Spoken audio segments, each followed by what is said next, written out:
It's just a chair. You can stand in the corner. Don't be dramatic, my father says.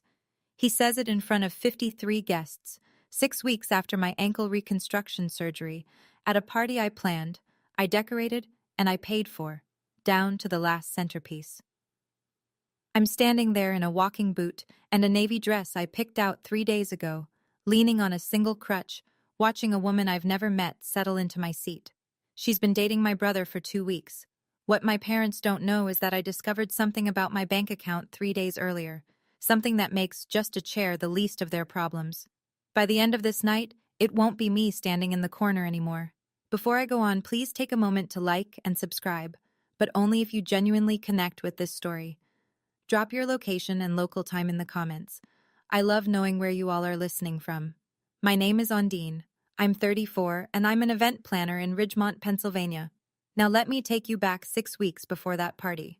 To the afternoon, everything started to crack. The floor at the Hargrove Estate venue is wet from overnight rain. I'm there to measure the tent footprint for a June wedding, my biggest contract of the year. I take one step down the stone stairs near the garden terrace, and my left foot slides out from under me like someone pulled a rug. I hear the snap before I feel it. Then I feel it. Compound fracture, left ankle. The orthopedic surgeon uses the phrase reconstructive repair 3 times during the consultation, and each time, the number attached gets larger. Surgery, 8 weeks non-weight bearing, 3 to 6 months of physical therapy. My career depends on being on my feet 10, 12 hours a day, walking venues, directing setups, sprinting across ballrooms when the florist delivers the wrong shade of white. I call my mother from the recovery room. My voice is still thick from anesthesia. I tell her what happened. Maureen Finch listens for about 12 seconds. "So you can still organize our anniversary party, right?" she says. "It's in 6 weeks. Not, 'Are you okay?' Not, 'Do you need anything?' Not even, 'That sounds painful.' Just the party, their 40th. "Yeah, Mom," I say. "I can still do the party." "Good, because your father's been looking forward to it." She hangs up. I stare at the ceiling tiles, still groggy, still numb from the waist down. The nurse comes in to check my IV. Rachel Voss, my colleague, my closest friend, is the only person sitting in the visitor's chair. She drove me to the hospital. She's the one who called my insurance company. No one from my family comes. Not that afternoon, not the next day, not once during the entire recovery. Rachel brings me soup on day 3. My mother sends a text on day 5. "Don't forget, the caterer needs a final head count by the 20th. Here's the thing about being the responsible child. Nobody ever asks how you became responsible. They just expect it. Like gravity. Like weather. 3 years ago, my parents were 3 months behind on their condo rent. Gerald, my father, had just been laid off from the paper mill outside Ridgemont. Maureen has never worked a paying job in her life. The landlord filed eviction papers on a Tuesday. By Friday, I'd bought the condo. Cash from my savings. $87,000. I put my name on the deed, set up a lease at $400 a month. Market rate is $1,400. I also opened a joint savings account, mine and Gerald's name, so they could access funds in a genuine emergency. I seeded it with $22,000. My physical therapy reserve, my safety net. In 3 years, my parents have paid rent on time exactly 0 months out of 36. Every emergency withdrawal has gone to the same place, my brother Brent. Brent's car repair. Brent's speeding ticket. Brent's bail after his second DUI. Last month, Maureen called asking for $3,200. "The water heater's shot," she said. "We'll freeze." I transferred it within the hour. 2 weeks later, Gerald mentions in passing that the water heater's been running fine all winter. Where did that $3,200 go, I start to wonder, but I'm in a walking boot, planning a party from my couch with my ankle elevated on 3 pillows, and honestly, I don't have the bandwidth to chase it. Not yet. I ask Rachel to look at the account statements when she has a minute. She's an accountant. She's thorough. "Sure," she says. "But Ondine, promise me you'll actually look at what I find." At that point, I don't know how much they've already taken. The real number won't surface until 3 days before the party. Let me tell you about Brent. My brother is 38 years old. He has never held a job longer than 6 months. He's been fired from a warehouse, a car wash, a landscaping crew, and a restaurant where he lasted 11 days before the manager caught him pocketing tips from a coworker. He's had 2 DUIs.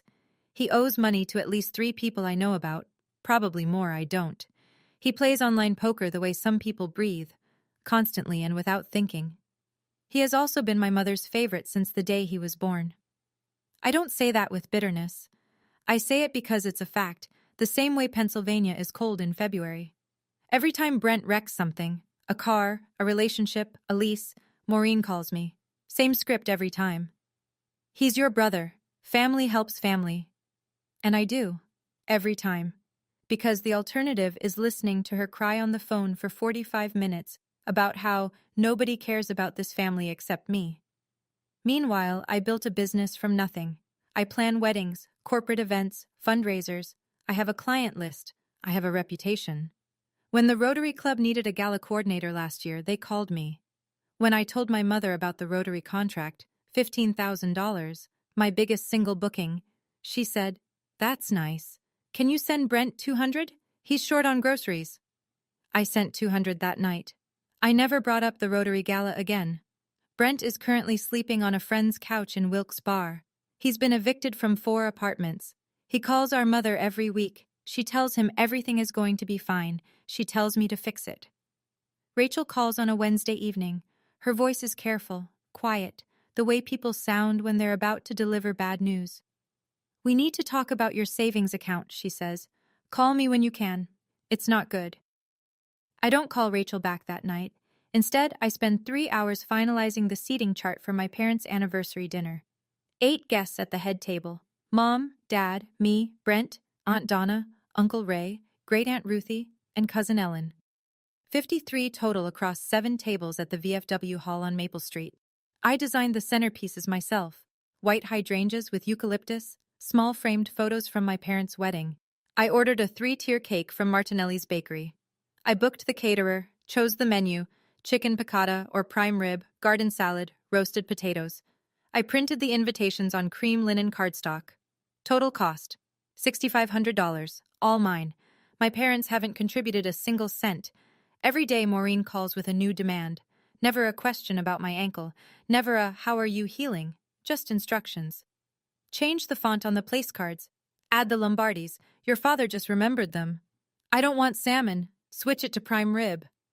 I make every change. I tell myself this is the last big thing I'll do for them. The final gesture.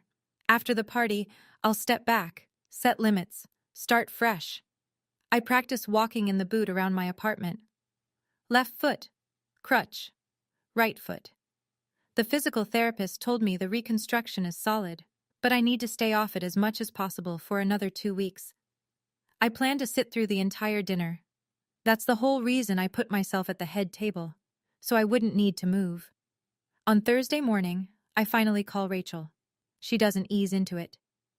"They've withdrawn $18,000 from your joint account, Ondine. 4 separate transactions over 2 months, all signed by your father." My chest goes cold. I told myself the party was the last big thing I'd do for them. I had no idea how right I'd be. Rachel reads me the transactions one by one. I sit on the edge of my bed with the phone on speaker, staring at my walking boot like it's the only real thing left in the room. March 2nd, $4,800. March 14th, $4,200. March 29th, $5,000. April 8th, $4,000. $18,000 total. That was my physical therapy fund, Rachel. I know. That account was for emergencies. I put Gerald on it in case something happened to me, a car accident, a hospital stay. That's it. I know. I call the bank. The branch manager pulls the records. Every withdrawal was signed by Gerald Finch, authorized, legal, because his name is on the account. There's no dispute process, no fraud claim. He had the right to withdraw. That was the whole point of joint access. I ask Rachel to cross-reference the dates. She finds it in under an hour. The $4,200 on March 14th went directly to Ridgemont Pawn and Trade. The same day Brent's truck was repossessed for unpaid loans. Another chunk lines up with a payment to the Luzerne County Clerk of Courts. Brent's second DUI fine, $18,000. 6 months of physical therapy my insurance won't cover. The difference between walking normally again and limping for the rest of my life. My career is standing, literally standing, on concrete floors, on grass, on gravel parking lots, for 10 or 12 hours at a stretch. Without full rehabilitation, I'm done. Ondine, Rachel says quietly. This isn't a mistake. This is a pattern. I sit with that sentence for a long time after she hangs up. Then I open my laptop and pull up the lease agreement for my parents' condo. Renewal date, April 30th. 45 days away. I haven't signed the renewal. I print the non-renewal form, just in case. I sit alone that night in my apartment. The walking boot is propped on a pillow. The non-renewal form is on the kitchen table, unsigned. The Sauke, the account statement, is next to it, every withdrawal highlighted in yellow. I do the math. Without the $18,000. No outpatient physical therapy. My insurance covers the surgery, not the rehabilitation. I can do basic exercises at home, but the specialist program, the one Dr. Henley specifically recommended, costs $3,000 a month for 6 months. Without it, the odds of full recovery drop significantly. If my ankle doesn't heal right, I limp. If I limp, I can't run a venue setup. If I can't run setups, I lose contracts. If I lose contracts, I lose everything I've spent 12 years building. And if I stay quiet? If I swallow this the way I've swallowed every other withdrawal, every other emergency, every other lie about a water heater that was never broken? My father will keep withdrawing. There's still $7,000 left in that account. Brent will keep gambling. Maureen will keep calling. I'll keep paying for their condo, their son's mistakes, their entire lifestyle, until there's nothing left of me. Or I look at the non-renewal form, 30 days notice, legal, clean, my right as the property owner. Not an eviction, a decision not to renew a lease that's been violated 11 months out of 36. I pick up a pen, then I put it down. I'm not ready yet. I need to hear what they say first. I need to give them one chance to tell the truth. I call my mother the next morning, Sunday, 3 days before the party. I wasn't ready to make that call yet, but I folded the non-renewal form into thirds and tucked it inside my clutch, just in case. Mom, I need to ask you something about the savings account. 3 seconds of silence. I count them. What about it? Maureen says. $18,000 is gone. 4 withdrawals. Dad signed for all of them. Another pause. Then her voice shifts. The same smooth, measured tone she uses when explaining to neighbors why Brent isn't working. Controlled. Practiced. Your father and I borrowed it. We were going to tell you. It's been 2 months, Mom. We've been busy with the party. Where did the money go? Bills? The water heater replacement? You know how expensive things are right now. The water heater Dad told me was working fine? Silence. And the $4,200 to Ridgemont Pawn and Trade? That's when the tone changes. No more smooth, no more measured. Are you spying on us now? Is that what we raised you to be? I don't raise my voice. I'm reading my own bank statement, Mom. That money was a family emergency. Brent needed help. Brent always needs help. He's your brother. Gerald's voice comes from the background. He must be on speaker. Your mother's right. We'll pay it back. Let's not ruin the party over this. Pay it back how, Dad? You're on a pension. Mom doesn't work. We'll figure it out. We always do. They always do. Which means I always do. I tell them I need to go. Maureen gets in one last sentence before I hang up. Her voice drops to something hard and flat, like a door closing. And don't you dare bring this up at the party. You'll embarrass the whole family. I stare at the phone for a long time.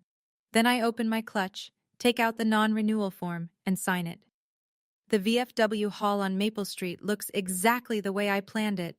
White tablecloths, hydrangea centerpieces, a banner stretched across the far wall, 40 years of love. The string lights I ordered cast a warm amber glow across the hardwood floor. I did all of this from my couch with a broken ankle and a laptop. I arrive at 6:15, 15 minutes before the guests. Walking boot, crutch under my right arm, navy cocktail dress, hair pinned up in a twist, small pearl earrings. My clutch is tucked under my left arm. Inside it, the signed non-renewal notice, folded into thirds. The bank statement, 4 withdrawals highlighted in yellow. I zipped the clutch closed this morning and haven't opened it since. Everything I might need is in here. The hall fills quickly. Uncle Ray and Aunt Donna come in first, then the Lombardis, then Great-Aunt Ruthie, 78 years old, using a cane and still sharper than anyone else in the room. Cousin Ellen, Donna's daughter, 30, wearing a green wrap dress, spots me near the entrance and rushes over. She hugs me. "You look great. Mom was worried about you." "Worried how?" Ellen hesitates, glances toward the head table where Maureen is smoothing a napkin. "Just worried." I let it go. For now. I check the head table. 8 place cards, exactly as I arranged them. My seat is at the far end, next to Aunt Donna, close enough to be part of the family, far enough that I won't need to get up. Maureen and Gerald are already at the center, greeting people with matching smiles. They haven't looked at me once. I sit down. My ankle throbs the second I lower my weight. But I'm sitting. That's what matters. Or so I think. Ellen comes back 10 minutes later. She slides into the chair next to mine, Uncle Ray's seat, but he's at the bar, and leans in close. "Okay, I need to tell you something," she says, "and I don't want you to get upset." That's never a good start. "Your mom told my mom you've been taking a lot of painkillers since the surgery, like a lot." I set my water glass down. "What exactly did she say?" "She said you were dependent, that you haven't been yourself, that you might, her words, cause a scene tonight." I look across the room at Maureen. She's laughing with Gerald's cousin, one hand on his arm, the picture of warmth, the perfect hostess. At a party she didn't plan, didn't pay for, and didn't lift a finger to organize. Now I understand the looks. When I walked in, 2 of my father's aunts glanced at me sideways, then quickly away. I thought it was the boot. It wasn't the boot. Maureen built a story before I even arrived. If I say anything tonight about the money, about the account, about any of it, the narrative is already set. Ondine's on pills. Ondine's unstable. Poor Maureen, dealing with such a difficult daughter. She didn't just take my money. She took my credibility. Before I even walked through the door. I look at Ellen. "I stopped taking painkillers 2 weeks after surgery. I'm on over-the-counter ibuprofen. That's it." "I believe you," Ellen says. "I just thought you should know." "Thank you." She squeezes my hand and goes back to her seat. Aunt Donna settles in beside me, her reading glasses perched on her nose. She pats my arm without a word. I touch the clutch in my lap. The zipper is still closed, but something inside me has opened. Brent arrives 40 minutes late. He walks in wearing a wrinkled dress shirt, top button undone, no tie. Behind him is a woman I've never seen. Blonde, late 20s, floral sundress, clearly uncomfortable in a room full of strangers. She's holding his arm like she might bolt. Maureen rises from the head table like she's greeting a returning soldier. "Oh, Brent, you brought someone! How wonderful!" She hugs him. She hugs the woman. She beams. "Everyone, this is Tiffany, Brent's girlfriend." Tiffany gives a small wave. A few people smile politely. Great-Aunt Ruthie squints at her, then at Brent, then back at Tiffany, like she's working out a math problem. The problem is simple. Head table, 8 chairs, 8 people already seated. No room for a 9th. Maureen does the math faster than anyone. She turns to me. That smile, the one she saves for when she's about to ask me to shrink. "Honey, can you let Tiffany sit here? She's our guest." "Mom, I just had surgery. I can't stand for 3 hours." Her smile doesn't waver. "There are chairs by the wall. You can sit over there." Over there is 15 feet away. A folding chair against the cinder block wall, alone. Away from the head table, away from the family, away from the dinner I paid for. "Mom, I organized this entire event. I'm sitting at this table." Maureen's jaw tightens. She leans in, drops her voice, but not far enough. Half the table can hear. "Don't make this difficult. She's a guest. Your family." As if family means I should always be the one who moves. I look past her at Gerald. He's watching, fork in hand, not moving. I wait for my father to say something. Gerald sets his fork down. He dabs the corner of his mouth with a napkin. Then he stands, slowly, the way he does when he wants the room to know he's about to handle something. Ondine, he says, not quietly. It's just a chair. You can stand in the corner. Don't be dramatic. The room goes still. I can hear the clink of ice in someone's glass 3 tables away. The caterer pauses mid-stride near the kitchen door. 53 people and nobody is chewing. Brent leans against the wall behind Tiffany's new chair. He shrugs. Yeah, it's not that deep. Tiffany looks down at the tablecloth. She can feel the weight of something she doesn't understand yet. From the far end of the table, Great Aunt Ruthie speaks. Her voice carries the way it always has, clear and unapologetic. That girl just had surgery, Gerald. What's the matter with you? Gerald doesn't look at her. He looks at me, waiting. I look down at my walking boot. The Velcro straps, the stiff plastic shell holding my ankle together. 6 weeks of healing, 6 weeks of planning this party from a couch. I stand up. It takes effort. The crutch catches on the chair leg. My ankle screams as my weight shifts. Aunt Donna half rises to help me, but I shake my head. I can do this myself. My clutch slips from my lap as I push back. It falls open just slightly, a flash of white paper visible inside. Aunt Donna glances at it. She says nothing. I pick it up, close it, tuck it under my arm. Tiffany sits in my chair without meeting my eyes. Gerald smooths his napkin. See? No big deal. Let's enjoy the evening. No big deal. The story of my entire life in this family. The corner is exactly as cold as it looks. I lean against the cinder block wall near the emergency exit. The crutch props under my right arm. My left ankle pulses with a dull, deep ache, the kind the surgeon warned me about. Don't stand on it for extended periods. The hardware is still settling. From here, I have a perfect view of the head table. My hydrangea centerpiece. My place card. Ondine in calligraphy I chose. Now pushed aside to make room for Tiffany's plate. Maureen is pouring wine. Gerald is slicing into prime rib. Brent is telling a story with his hands, grinning at something I can't hear. Nobody brings me a chair. Nobody offers their seat. Nobody walks over. The caterer, a woman named Janet, whose company I've hired for 4 events this year, passes with a tray. She stops, looks at me, frowns. Ms. Finch? Why are you standing? Let me get you a... I'm fine, Janet. Thank you. She hesitates, then moves on, glancing back once. 2 minutes later, Aunt Donna appears at my side. She's carrying her own plate, as if she just happened to wander over. But I know Donna. Nothing she does is accidental. This isn't right, she says quietly. And you know it. I know. What are you going to do? I look at the clutch under my arm, the paper inside it, the signature I put on that form the morning after my mother told me not to embarrass her. I haven't decided yet. Donna looks at me for a long moment. Then she says something I'll carry with me for a long time. I've watched your mother do this for 30 years. You don't owe her a corner. She walks back to her seat. I stay standing, but not for much longer. Someone clinks a glass. The room settles. Maureen stands at the head of the table, one hand pressed to her chest like she's about to deliver a eulogy. Her eyes are already glistening, a skill she's perfected over decades. I just want to say a few words, she begins. 40 years with this man, 40 years of building a family, a home, a life. She looks at Gerald. He nods, the good husband. We've been blessed with 2 wonderful children. Brent, she pauses, reaches for his hand. Who's finding his way, and who brought this lovely young woman into our lives tonight? Tiffany, welcome to the family. Tiffany smiles nervously. Brent squeezes her shoulder. I wait.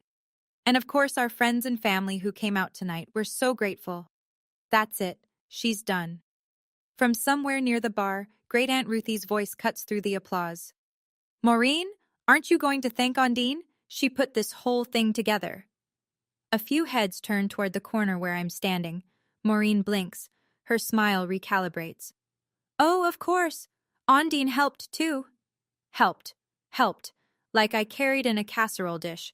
Like I showed up an hour early to set out napkins. Not like I spent 6 weeks organizing every detail from a hospital bed. Not like I wrote a $6,500 check for this room, this food, these flowers. Helped. I tighten my grip on the clutch. At that moment, I make my decision. Not out of anger, out of clarity. I stood there listening to my mother thank everyone in the room except the person who made that room possible. And I thought, have you ever been the invisible one? The one who pays, who plans, who shows up but never gets mentioned. If you've ever stood in that corner, literally or figuratively, tell me in the comments, what was your last straw? I'd really love to know. Brent finds me by the wall 10 minutes later. He's holding a beer, his third, from the look of it, and wearing the expression of someone who believes he's being generous. Don't take it personally, sis. He says it loud enough for the two couples at the nearest table to hear. Mom just wants everything perfect tonight. I organized everything tonight, Brent. He grins. That grin, the one that says nothing I do is serious enough to count. Yeah, well, that's kind of your thing, right? Planning parties? My thing. Like it's a hobby. Like I don't have a business license, a client roster, and a tax ID number. I don't respond. He takes a swig, satisfied, and drifts back toward the head table. But he doesn't make it there. Tiffany meets him halfway. She's got her purse strap in both hands, twisting it. Brent, she says, can I talk to you for a second? He waves her off. Not now, babe. She ignores that. She walks up to me instead. Her voice is low, uncertain. Hey. I didn't know there weren't enough chairs. Brent told me you offered to switch. He said you were fine with it. I look at Brent. He's frozen mid-step, beer halfway to his mouth. I didn't offer anything, I tell Tiffany. But it's not your fault. She stares at me. Then she turns to Brent. Her face shifts, something clicking into place. You told me she was cool about it, she says. Brent shrugs. Can we not do this right now? But the two couples at the nearest table heard every word. One woman looks at her husband. He raises an eyebrow. The cracks are starting to show, not just in my family, in the story Maureen built around it. Dinner service begins. Plates of chicken piccata and prime rib move from the kitchen to the tables in steady waves. The smell of rosemary fills the hall. I'm still standing. No chair, no table assignment, no plate. The caterer didn't set a place for me at the wall because, why would she? I'm supposed to be at the head table. Aunt Donna notices. She stands, takes her own plate, and carries it to me with a fork and knife wrapped in a napkin. Here, eat something. Maureen sees this from across the room. She's on her feet in seconds, weaving between tables with the efficiency of someone used to controlling every room she's in. Donna, don't encourage her. She says it loud enough for half the hall to catch. She's making a scene standing there looking miserable. She could sit at the kids' table if she really wanted. The kids' table. I'm 34 years old. I own the building my parents sleep in. I run a business. And my mother just told a room full of relatives I belong with the 8-year-olds. Aunt Donna doesn't flinch. Maureen, she has a broken ankle. It's not broken. She exaggerates everything. It was surgically reconstructed 6 weeks ago. She's walking, isn't she? It can't be that bad. From the head table, Gerald's voice. Can we please just eat? That sentence. That tired, dismissive, conversation-ending sentence. The verbal equivalent of a man pulling a blanket over his head. I set Donna's plate down on the nearest table. I look at the head table. At the banner. At my centerpieces. At the $6,500 worth of evening that is not and has never been about me. I open my clutch, and for the first time tonight, I reach inside. My fingers touch the edge of the paper, folded in thirds, crisp. The bank statement is beneath it, clipped to a second copy. I don't pull them out yet. I stand there, clutch open, and I look around the room one last time. The centerpieces I picked out at 6 a.m, one-handed, scrolling through a wholesale site with my ankle throbbing. The tablecloths I chose. White, not ivory, because Maureen changed her mind 3 times. The string lights I called 4 vendors to find because the first 3 were out of stock. $6,500. And she said I helped. I look at the head table. My mother's wine glass, half empty. My father's clean plate. Brent's third beer. Tiffany sitting in my seat, her napkin barely touched, looking like she wants to disappear. I think about the joint account. The empty line where $18,000 used to be. I think about Dr. Henley's face when he explained the rehab program. Serious. Precise. This is the difference between full recovery and permanent limitation, Ondine. I think about my ankle, about my career, about every morning I'll wake up and feel the damage my parents funded with my own money so their son could gamble and drive drunk. If I sit back down, wherever they put me, in whatever corner they assign, I will sign that renewal in 45 days. And nothing will change. Not ever. I pull the papers from the clutch. Folded. Not yet open. I step toward the head table. The crutch taps the hardwood floor. Once, twice, 3 times. Aunt Donna watches me go. She doesn't stop me. I didn't plan a speech. I didn't rehearse. I just know that if I sit back down in their corner, I'll never stand up for myself again. The crutch makes a sound like a metronome on the old hardwood. Tap, tap, tap. A few guests near the center aisle stop eating. Forks hover. Heads turn. I pass the Lombardi's table. Mrs. Lombardi nudges her husband. He sets down his wineglass. I pass Great Aunt Ruthie. She watches me with eyes that have seen 60 years of Finch family nonsense and looks like she's been waiting for this exact walk. I stop behind Gerald's chair, close enough to see the embroidered monogram on his shirt pocket, the shirt I bought him last Christmas. Maureen looks up. Her face cycles through 3 emotions in under a second. Surprise, annoyance, fear. Ondine. Her voice is a whisper that wants to be a command. Sit down. Not here. I've been standing for an hour, Mom. On a reconstructed ankle. I think I've earned the right to say something. Gerald turns in his chair. Ondine, this is not the time. When is the time, Dad? He blinks. Because I called 3 days ago and you told me to drop it. I said we'd talk after the party. No. You said, and I'll quote you, don't ruin your mother's night. The same night you're wearing a suit I bought you, eating food I paid for, at a party I organized. The hall is silent now. Not the comfortable silence of a pause between toasts. The heavy, electric silence of 53 people who all just realize something is about to happen. I place the folded papers on the table, between Gerald's water glass and Maureen's wine. The white rectangle sits there like a held breath. I'm not here to ruin your party, I say. I'm here to stop ruining myself. Nobody moves. Nobody speaks. I unfold the first page. Mom. Dad. I keep my voice level, conversational, like I'm confirming a catering order. The condo you live in, who owns it? Gerald's mouth opens, closes. What does that have to do with who owns it? Silence. Maureen's fingers tighten around her wine glass stem. From 2 seats down, Great Aunt Ruthie speaks first. I thought you two owned it. They don't. I look at Ruthie when I say it, then back to the table. I bought it 3 years ago, when they were 3 months behind on rent and facing eviction. I own the property. They pay me $400 a month. Market rate is $1,400. The whispers start immediately. Low, scattered, like wind through dry leaves. Uncle Ray leans forward in his chair. Cousin Ellen's eyes go wide. A woman I barely recognize at table 6 turns to her husband and mouths something. Maureen's hand lifts from the table. Ondine, you're making this sound worse than... I'm stating facts, Mom. I tap the paper on the table. This is a 30-day non-renewal notice. Your lease expires April 30th.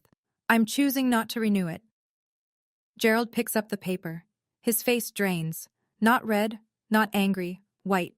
The color of a man who just realized the floor beneath him belongs to someone else and always has. You can't do this, Maureen says. Her voice cracks on the last word. That's our home. It's my property. You've been late on rent 11 out of 36 months. That's a lease violation. Gerald sets the paper down. His hand is shaking. I haven't raised my voice once. I don't plan to. The facts are loud enough on their own. But I'm not done. There's something else, I say. And I reach for the second document. The bank statement is a single page, 4 lines highlighted in yellow. I place it flat on the table so Gerald and Maureen can both see it, and I don't whisper. 6 weeks ago, I had ankle reconstruction surgery. The $18,000 I saved for physical therapy was in a joint account for emergencies. Dad withdrew every penny, 4 transactions, 2 months. The room holds its breath. Gerald stares at the yellow highlights. He doesn't touch the paper. We were going to pay it back. Where did it go, Dad? Nothing. I turn to Brent. He's leaned back in his chair, arms crossed, jaw tight. For the first time tonight, he's not grinning. It went to Brent's gambling debts, I say, and his DUI fines, and a pawn shop on Route 9. Brent's chair scrapes the floor as he stands. You don't know what you're talking about. 4,200 to Ridgemont Pawn and Trade. March 14th, the day your truck got repossessed. He sits back down, slow, like the air went out of him. The whispers in the hall are louder now. Not whispers anymore. Low voices, sharp intakes of breath, a chair creaking as someone leans forward. At table 4, a woman covers her mouth with her hand. Uncle Ray is staring at Gerald with an expression I've never seen on his face before. Tiffany looks at Brent, then at me, then back at Brent. Something in her face changes. Not anger, recognition, the slow understanding of someone who's starting to see the shape of a lie she's standing inside. From the end of the head table, Aunt Donna rises to her feet. Her voice carries across the silent room. Maureen, is this true? You took her surgery money? Maureen stands up. The tears come instantly, the way they always do, on cue, perfectly timed. She presses a napkin to her face and draws a shuddering breath. This is exactly what I was afraid of, she says.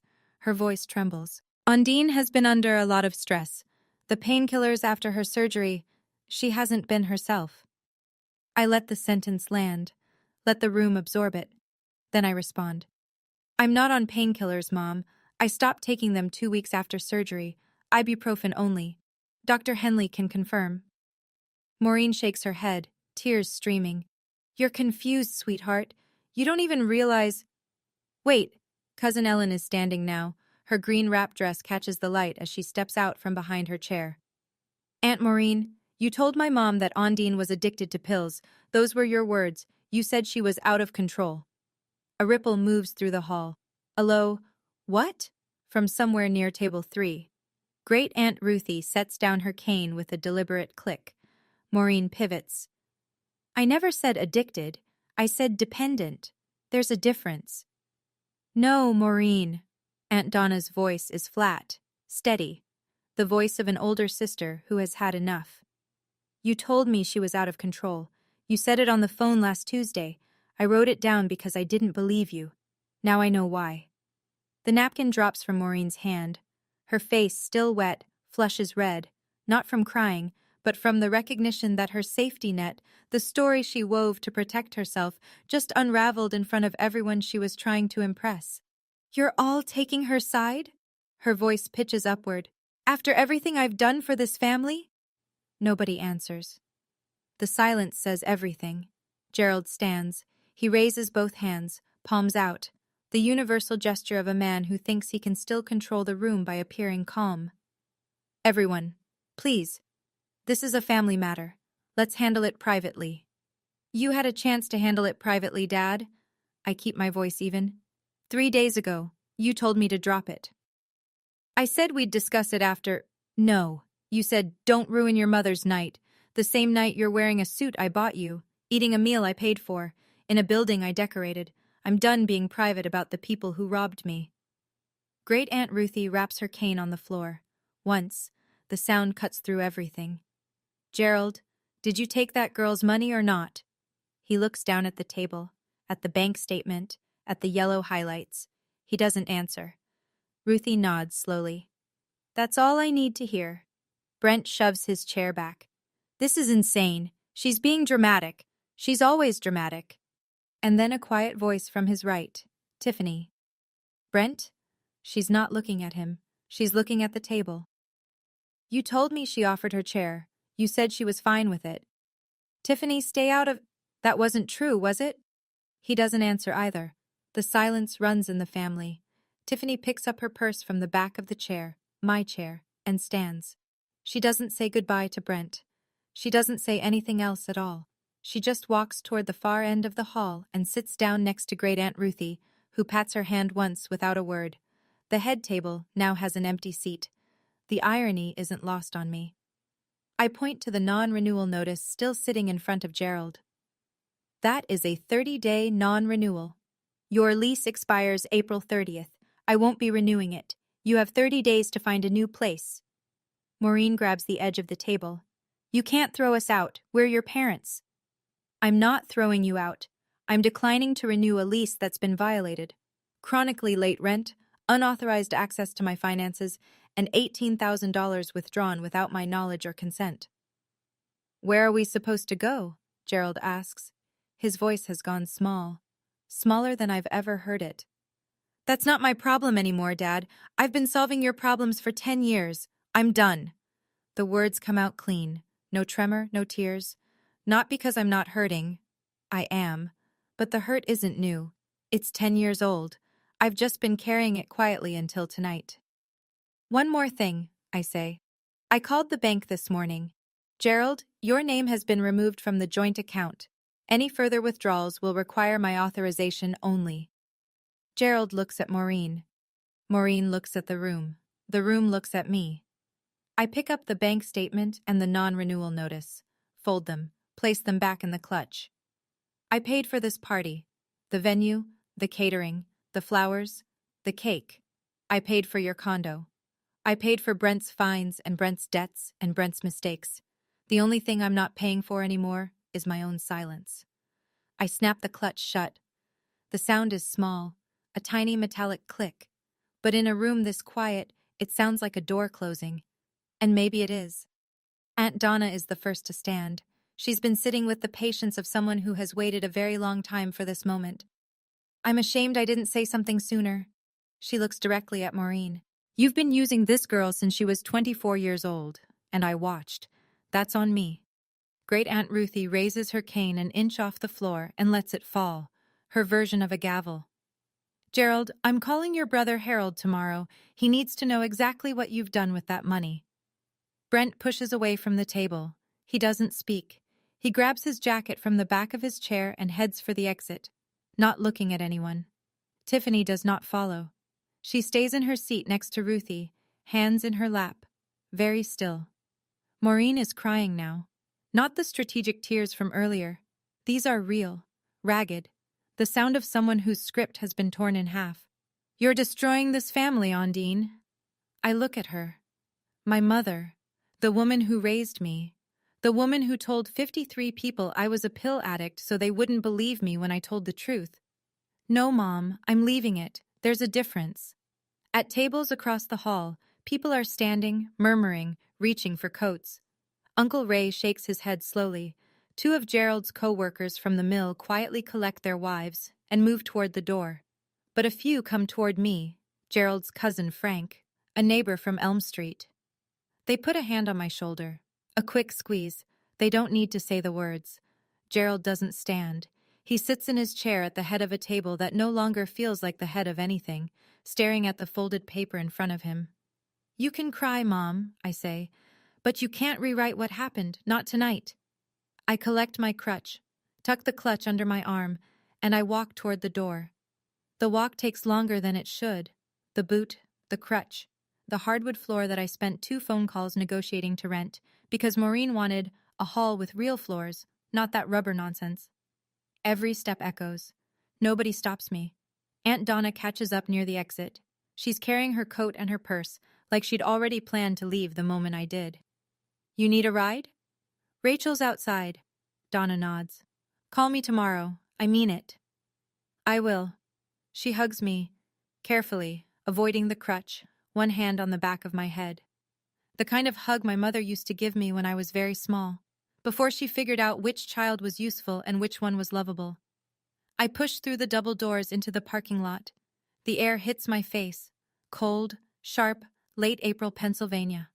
The sky is clear and dark and full of stars that don't care about anniversary parties. Rachel is parked 3 spots from the entrance, engine idling, window down. She looks at me over the top of her reading glasses. How'd it go? I lower myself into the passenger seat. Every joint in my body exhales. I don't have a family dinner to go to anymore. Rachel puts the car in drive. You have a physical therapy appointment Monday. That's a start. I almost laugh. Almost. As we pull out of the lot, I look back at the VFW hall through the rear window. The banner is still visible through the glass doors. 40 years of love. The string lights still glow. The party is still technically happening. But it isn't mine anymore. And for the first time, that feels right. I drove away lighter than I'd felt in 10 years. The calls start the next morning. Maureen's first. I let it ring to voicemail. She leaves a 2-minute message, half crying, half accusing. You humiliated us. You humiliated your father. I hope you're proud of yourself. Then she calls Aunt Donna, then Uncle Ray, then every cousin, in-law, and second cousin she can reach. The script is familiar. Ondine overreacted. Ondine is unstable. Ondine needs help. It doesn't work. Too many people were in that room. Too many of them saw me standing on a broken ankle while a stranger sat in my chair. Too many of them heard Gerald say, "It's just a chair," and watched Maureen call me a pill addict when the bank statement was on the table. You can't rewrite a story 53 people watched happen. Aunt Donna calls me at noon. Your mother called me crying. I told her the same thing I'm telling you. She brought this on herself. Cousin Ellen texts. I'm sorry I didn't say more. I should have. Love you. Great Aunt Ruthie, who uses Facebook the way she uses a cane, with precision and force, posts in the family group that evening. What I saw last night broke my heart. Not because of what Ondine did, because of what was done to her. That girl deserved better from her parents. Shame on whoever disagrees. 14 reactions within an hour. All hearts. Gerald sends me one text on Monday. Can we talk? I don't respond. Not yet. I'm not punishing him. I'm just not ready. There's a difference. By Tuesday, the count stands at 4 family members who've reached out to support me directly. 2 who've told Maureen they need space. 1 who uninvited her from a May baptism. The corner is empty now, and I'm not the one standing in it. The practical math is brutal and simple. Gerald's pension from the mill pays $1,900 a month. Maureen has no income. At $400 a month, my condo was a lifeline they never acknowledged. At market rate, $1,400, they can't afford it. And I'm not renewing the lease regardless. By mid-May, they find a 1-bedroom apartment in Dunmore, 20 minutes farther from town. It's smaller, older. The hallway smells like carpet cleaner. Gerald carries boxes in silence. Maureen, I'm told, cries through the entire move. I'm not there for it. I'm not invited, and I don't ask. Brent disappears for 2 weeks after the party. His phone goes straight to voicemail. Tiffany, I learned from Ellen, broke up with him the following morning. She said she couldn't trust a single thing he told her, Ellen reports. Smart girl. No one in the family offers Brent money anymore. Not because they all suddenly hate him, but because now they know where the money goes. Awareness is a powerful disinfectant. 3 weeks after the party, Gerald calls. Not a text this time. A call. His voice is low, stripped of the authority he wore like that monogrammed shirt. I made a mistake, Ondine. I know, Dad. I should have told you. I should have asked. You should have. But a mistake is once. This was a system. Long pause. I hear him breathing. What do you need from me? He asks. $18,000. I'll accept a payment plan. $300 a month from your pension. It'll take 5 years. Okay. And Dad? Don't ever sign your name to my accounts again. Okay. It's not forgiveness. It's not reconciliation. It's a starting line. The first honest transaction between us in a decade. I'll take it. The physical therapy clinic on Grant Street has fluorescent lights and a faint smell of rubbing alcohol. It's not glamorous. But when Dr. Henley reviews my intake and says, "We can start the full program next week," I nearly cry in the waiting room. I pay for the first month with what's left in my personal savings, plus the first installment from Gerald. $300, deposited on time. I check twice. My ankle responds to therapy the way soil responds to rain, slowly, then all at once. By week 3, I'm bearing partial weight without the boot. By week 6, The crutch becomes a cane. By week 8, the cane stays in the car. My business doesn't skip a beat. I land a corporate retreat contract the week after the party, then a graduation dinner, then a small wedding in Scranton. Clients don't know about my family. They know me as the woman who shows up early, stays late, and makes sure every napkin is folded the right way. Aunt Donna becomes the family I chose. She drives me to therapy on Tuesdays when my schedule is tight. Cousin Ellen stops by on weekends with coffee and terrible reality television. One afternoon, I find a letter in my mailbox, handwritten. Maureen's looping cursive on cream stationery. You broke our family, Ondine. I hope someday you understand what you did. I read it once. Fold it. Place it in the kitchen drawer with the old lease and the bank statement. I don't write back. My mom wrote that I broke the family. And honestly, part of me wondered, did I? Or did I just stop holding together something that was already broken? I think a lot of us carry that weight, the fear that setting a boundary means being the villain. Have you ever been told you were too much for simply protecting yourself? I'd really love to hear your story. Share it in the comments. I want to be honest about something. For 10 years, I told myself that giving was the same as loving.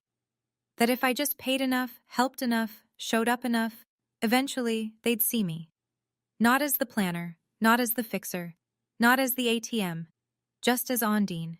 It never happened. And the reason is simple. I wasn't buying love.